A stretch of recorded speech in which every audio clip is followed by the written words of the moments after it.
Welcome to Mokshika Academy.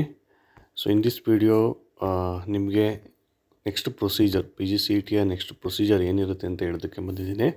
ಅದಕ್ಕಿಂತ ಮುಂಚೆ ನಮ್ಮ ಚಾನಲನ್ನು ಯಾರು ಸಬ್ಸ್ಕ್ರೈಬ್ ಮಾಡ್ಕೊಂಡಿಲ್ಲ ಮಾಡ್ಕೊಳ್ಳಿ. ಎವ್ರಿ ಇಯರ್ ಏನು ಪ್ರೊಸೀಜರ್ ಇರುತ್ತೆ ಅದನ್ನು ಮಾತ್ರ ನಾನು ಹೇಳೋದು ಬಂದಿದ್ದೀನಿ. ಸ್ಲೈಟ್ ಚೇಂಜಸ್ಸು ಕೂಡ ಆಗ್ತಿರುತ್ತೆ. ಓಕೆ, ಸೊ ಸ್ಲೈಟ್ ಚೇಂಜಸ್ ಅಂತ ಹೇಳಿದ್ರೆ ಕೆಲವೊಂದು ಮಾರ್ಕ್ಸ್ ಎಂಟ್ರಿ ಇರ್ಬೋದು ಅಥವಾ ಕರೆಕ್ಷನ್ಸ್ ಇರ್ಬೋದು, ಅದನ್ನೆಲ್ಲ ಮಧ್ಯೆ ಇದು ಮಾಡ್ತಿರ್ತಾರೆ. ಬಟ್ ಏನು ಪ್ರೊಸೀಜರ್ ಅಂತ ನೆಕ್ಸ್ಟು ನಾವು ನೋಡ್ತಾ ಬರೋಣ. ಸೊ ಒನ್ಸ್ ರಿಸಲ್ಟ್ ಕೊಟ್ಟ ತಕ್ಷಣ ನೆಕ್ಸ್ಟ್ ಏನು ಮಾಡ್ತಾರೆ ಅಂತಂದರೆ ಎಗೈನ್ ಕರೆಕ್ಷನ್ಗೆ ಅಥವಾ ಮಾರ್ಕ್ಸ್ ಎಂಟ್ರಿಗೆ ಇನ್ನೊಂದು ಚಾನ್ಸನ್ನ ಕೊಡ್ಬೋದು. ಯಾಕಂತ ಹೇಳಿದ್ರೆ ಮೋಸ್ಟ್ ಆಫ್ ದಿ ಯೂನಿವರ್ಸಿಟೀಸ್ ಇನ್ನೂ ಕೂಡ 6 ಸೆಮ್ ರಿಸಲ್ಟ್ ಕೊಟ್ಟಿಲ್ಲ. But sir already PGCET result ಬಂದಿದೆಯಲ್ಲ ಸರ್, ಅವ್ರೇನು ಮಾಡೋದು ಅಂತ ಹೇಳಿದ್ರೆ, ಇನ್ ಕೇಸ್ ರಿಸಲ್ಟ್ ಬಂದಿದೆ ಬಟ್ PGCET ರಿಸಲ್ಟ್ ಬಂದಿದೆ, ನಿಮ್ಮ ಮಾರ್ಕ್ಸ್ ಎಂಟ್ರಿ ಬೇಕು ಅಂತ ಹೇಳಿದ್ರೆ ನೀವೇನು ಮಾಡಬೇಕು, KE ಅಥಾರಿಟಿಗೆ ಡಾಕ್ಯುಮೆಂಟ್ಸನ್ನು ತಗೊಂಡೋಗಿ ನಿಮ್ಮ ಮಾರ್ಕ್ಸ್ ಕಾರ್ಡು ಪ್ರತಿಯೊಂದು ನಿಮ್ಮ ಅಪ್ಲಿಕೇಶನು ಎಲ್ಲನೂ ತಗೊಂಡು KE ಅಥಾರಿಟಿಗೆ ಹೋದರೆ ಅಲ್ಲೇ ನಿಮ್ಮ ಮಾರ್ಕ್ಸನ್ನು ಎಂಟ್ರಿ ಮಾಡಿ ನಿಮಗೆ ಸ್ಪಾಟಲ್ಲೇ ನಿಮಗೆ ರ್ಯಾಂಕನ್ನು ಕೊಡ್ತಾರೆ. ಓಕೆ, ಸೊ ಯಾರು ಕೂಡ ವರಿ ಮಾಡ್ಕೋಬೇಕಲ್ಲ. ಬಟ್ KE ಆಫೀಸ್ ಬ್ಯಾಂಗ್ಳೂರಿಗೆ ಹೋಗ್ಬೇಕಾಗತ್ತೆ ನೀವು. ಸೊ ನೆಕ್ಸ್ಟು ಡಾಕ್ಯುಮೆಂಟ್ ವೆರಿಫಿಕೇಷನ್ ಆಗುತ್ತೆ ಆನ್ಲೈನಲ್ಲೇ. ಅಂದರೆ ಪ್ರೀವಿಯಸ್ ಇಯರಿಂದ ಆನ್ಲೈನನ್ನು ಮಾಡ್ತಾಯಿದ್ದಾರೆ. ಆನ್ಲೈನ್ ಅಂತ ಹೇಳಿದ್ರೆ ನಿಮಗೆ ಆಲ್ರೆಡಿ ನೀವು ಏನೇನು ಅಪ್ಲೋಡ್ ಮಾಡಿದ್ದೀರಾ ಆಟೋಮೆಟಿಕ್ ಅದು ಫೆಚ್ ಆಗಿರುತ್ತೆ. ಫಾರ್ ಎಕ್ಸಾಂಪಲ್ ಮೇಜರ್ ಬರೋದೇ ಅಲ್ಲಿ RD number. Okay, so major ಬರತಕ್ಕಂಥದ್ದೇ RD ನಂಬರು. ಯಾಕಂದರೆ ನಿಮ್ಮ ಕ್ಯಾಸ್ಟು ಹಾಗೂ ಸ್ಟಡಿ ಸರ್ಟಿಫಿಕೇಟು ಇವೆರಡನ್ನ ಆನ್ಲೈನಲ್ಲೇ ವೆರಿಫಿಕೇಷನ್ ಮಾಡಿರ್ತಾರೆ.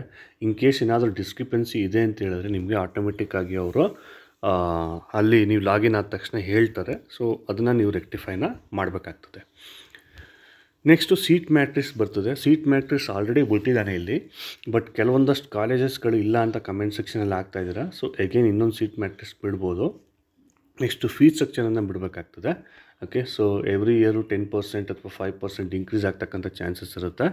ಸೊ ಆ ಫೀಸ್ ಸ್ಟ್ರಕ್ಚರನ್ನು ಬಿಟ್ಟ ನಂತರ ಫಸ್ಟ್ ರೌಂಡ್ ಎಂಟ್ರಿ ಆಪ್ಷನ್ ಎಂಟ್ರಿಯನ್ನು ಅವರು ಬಿಡ್ತಾರೆ. Okay, first round option entry ಅಂತ ಹೇಳಿದ್ರೆ ನೀವೇನು ಮಾಡಬೇಕಾಗ್ತದೆ, ಕಾಲೇಜ್ಗಳನ್ನ ನೀವು ಈಗಲೇ ಸೆಲೆಕ್ಟ್ ಮಾಡಿ ಇಟ್ಕೋಬೇಕಾಗ್ತದೆ. ಸೊ ಸೆಲೆಕ್ಟ್ ಮಾಡಿಕೊಂಡು ಅಲ್ಲಿ ಫಸ್ಟ್ ರೌಂಡ್ ಆಪ್ಷನ್ ಎಂಟ್ರಿಲಿ ಆಪ್ಷನ್ ಕೊಡ್ತಾ ಬರ್ತೀರಾ. ಓಕೆ, ಸೊ ಫಸ್ಟ್ ಕಾಲೇಜ್ ನನಗೆ ಈ ಕಾಲೇಜ್ ಸಿಗಬೇಕು, second college, third college, fourth college, ಎಷ್ಟು ಕಾಲೇಜ್ ಬೇಕಾದ್ರೂ ಹಾಕ್ಬೋದು ನೀವು.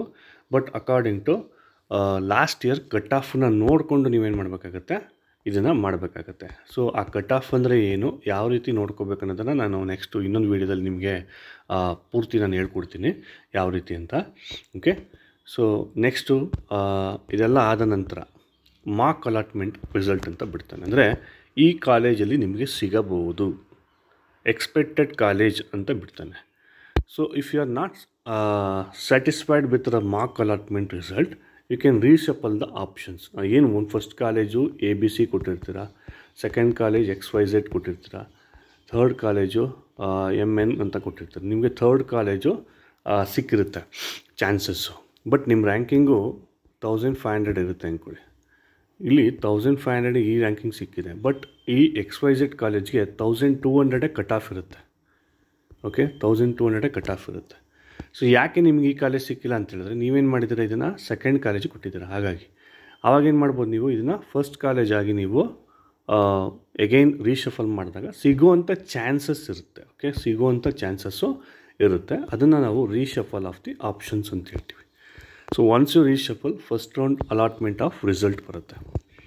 ಆ ರಿಸಲ್ಟ್ ಬಂದ ತಕ್ಷಣ ನೀವೇನು ಮಾಡಬೇಕು, ಚಾಯ್ಸನ್ನು ಕೊಡಬೇಕಾಗತ್ತೆ. ಚಾಯ್ಸ್ A ಅಂತ ಹೇಳಿದ್ರೆ yes I am satisfied with the college, selected college, so I will join that college ಅಂತ. ನೆಕ್ಸ್ಟ್ B ಅಂತ ಬರ್ತದೆ. ಏನು, so I am okay with the college but still I will move on to the second round also. ನಾನು second ರೌಂಡಲ್ಲೂ ಕೂಡ participate ಮಾಡ್ತೀನಿ, hold ಮಾಡ್ತೀನಿ, ಪೇಮೆಂಟನ್ನು ಮಾಡಿಬಿಟ್ಟು ಹೋಲ್ಡ್ ಮಾಡ್ತೀನಿ ಅಂತ ಹೇಳ್ತೀನಿ. C ಅಂತ ಹೇಳಿದ್ರೆ ನನಗೆ ಈ ಕಾಲೇಜು ಸಿಕ್ಕಿರೋ ಕಾಲೇಜ್ ಇಷ್ಟ ಇಲ್ಲ, ನಾನೇನು ಮಾಡ್ತೀನಿ, ಸೆಕೆಂಡ್ ರೌಂಡ್ಗೆ ಡೈರೆಕ್ಟಾಗಿ ಹೋಗ್ತೀನಿ ಅಂತ. ನೆಕ್ಸ್ಟ್ D ಅಂತ ಹೇಳಿದ್ರೆ so I will quit KE ಅಥಾರಿಟಿಯ ಒಂದು ಚಾಯ್ಸ್ ಎಂಟ್ರಿನ ಕ್ವಿಟ್ ಮಾಡ್ತೀನಿ ಅಂತ. ಇದನ್ನು ನಾವು ಚಾಯ್ಸ್ ಎಂಟ್ರಿ ಅಂತ ಹೇಳ್ತೀವಿ. ಸೊ ಇದೆಲ್ಲ ಆದ ನಂತರ ನೆಕ್ಸ್ಟ್ ಏನು ಬರುತ್ತೆ, again second round option entry ಬರುತ್ತೆ. ಸೆಕೆಂಡ್ ರೌಂಡ್ ರಿಸಲ್ಟನ್ನು ಬಿಡ್ತಾನೆ. ಸೆಕೆಂಡ್ ರೌಂಡ್ ರಿಸಲ್ಟ್ ಬಿಟ್ಟಾಗ ನಿಮ್ಗೆ ಯಾವುದೇ ರೀತಿಯಾದಂತಹ ಚಾಯ್ಸ್ ಇರಲಿಕ್ಕಿಲ್ಲ. ಸೊ ಸೆಕೆಂಡ್ ರೌಂಡ್ ಬಿಟ್ಟ ತಕ್ಷಣ ನೀವೇನು ಮಾಡಬೇಕು ಅಂತ ಹೇಳಿದ್ರೆ ಕಂಪಲ್ಸರಿ ಯಾವ ಕಾಲೇಜ್ ಸಿಕ್ಕಿರುತ್ತೋ ಆ ಕಾಲೇಜನ್ನು ಜಾಯ್ನ್ ಆಗಬೇಕಾಗತ್ತೆ. ಇವಿಷ್ಟು ರೆಗ್ಯುಲರಾಗಿ ಆಗ್ತಕ್ಕಂಥ ಪ್ರೊಸೀಜರು. ಓಕೆ, ಇನ್ ಬಿಟ್ವೀನ್ ನಿಮಗೆ ಕೆಲವೊಂದು ಚೇಂಜಸ್ ಕೂಡ ಆಗಬಹುದು. ಯಾಕಂತ ಹೇಳಿದ್ರೆ ಡಿಪೆಂಡಿಂಗ್ ಅಪಾನ್ ದಿ ಏನು ಈ ವರ್ಷದ ಏನು ಬೇಗ ಎಕ್ಸಾಮ್ ಮಾಡಿದ್ದಾರೆ, ಸೊ ಬೇಗ ರಿಸಲ್ಟನ್ನು ಕೊಟ್ಟಿದ್ದಾರೆ. ಸೊ ಹಾಗಾಗಿ ಸ್ಲೈಟ್ ಚೇಂಜಸ್ ಆಗ್ತಕ್ಕಂಥ ಚಾನ್ಸಸ್ ಇರುತ್ತೆ. But this is the real procedure. So ಇದು ರೆಗ್ಯುಲರ್ ಪ್ರೊಸೀಜರ್ ಈ ರೀತಿ ಆಗ್ತಕ್ಕಂಥದ್ದು. ಸೊ ನಮ್ಮ ಮುಂದಿನ ವೀಡಿಯೋದಲ್ಲಿ ನಿಮಗೆ ಕಟ್ ಆಫ್ ಅಂದರೆ ಏನು, ಯಾವ ರೀತಿ ಕಾಲೇಜ್ ಸೆಲೆಕ್ಟ್ ಮಾಡಬೇಕು ಅಂತ ನಾನು ನಿಮಗೆ ಮಾಹಿತಿಯನ್ನು ಕೊಡ್ತೀನಿ. ಅಲ್ಲಿವರೆಗೂ ಗುಡ್ ಬೈ.